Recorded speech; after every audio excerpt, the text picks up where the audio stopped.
네, 경찰 수사를 취재 중인 사회부 이서준 팀장과 이 내용 자세히 짚어보겠습니다. 이 기자, 이 경찰이 계엄 직전 국무회의 관련 CCTV를 확보했다는 건데 대통령실 대접견실과 집무실 복도를 비추는 CCTV죠?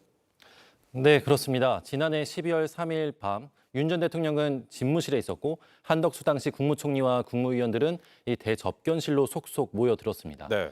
그리고 계엄 선포 직전인 10시 17분 이 대접견실에서 5분짜리 국무회의가 열렸습니다. 이번에 확보한 CCTV를 통해 이날 국무위원들이 접견실에 언제 도착했고 또 집무실에는 누가 얼마 동안 들어가 윤 전 대통령과 대화를 나눴는지 그리고 5분짜리 국무회의는 어떤 식으로 진행됐는지가 확인될 것으로 보입니다. 네.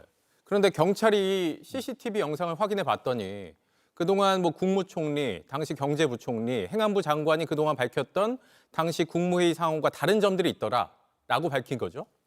네, 맞습니다. 지난해 12월 이들의 경찰 진술 조서를 한번 보면요. 한덕수 전 총리는 8시 55분쯤 집무실로 들어가 윤 전 대통령을 만났다.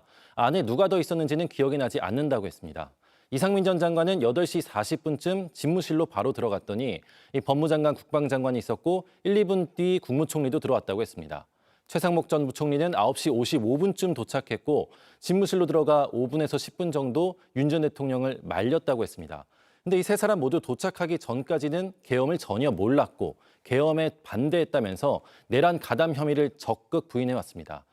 그런데 이 같은 진술과 충돌하는 CCTV 영상이 이번에 확보가 된 겁니다. 네.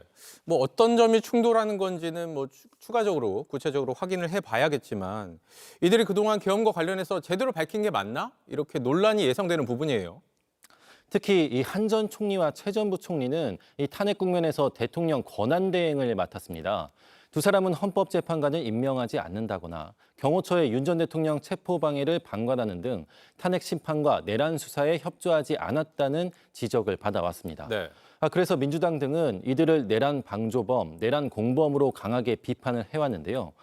게다가 한 전 총리는 대선 출마 선언까지 했었습니다. 그래서 민주당 일각에서는 이 대선 출마가 무언가를 적극적으로 은폐하기 위한 것 아니냐 이런 비판까지 했었는데요. 그런데 이번에 CCTV 영상이 확보가 됐고 여기에서 이들의 진술과 다른 무언가가 나오면서 그간에 의심되던 이런 부분들이 실체가 있는 게 아니냐 이런 얘기가 나오기 시작했습니다. 네. 이 CCTV 영상은 이상민 전 장관에 대한 수사 과정에서 나오게 된 거죠?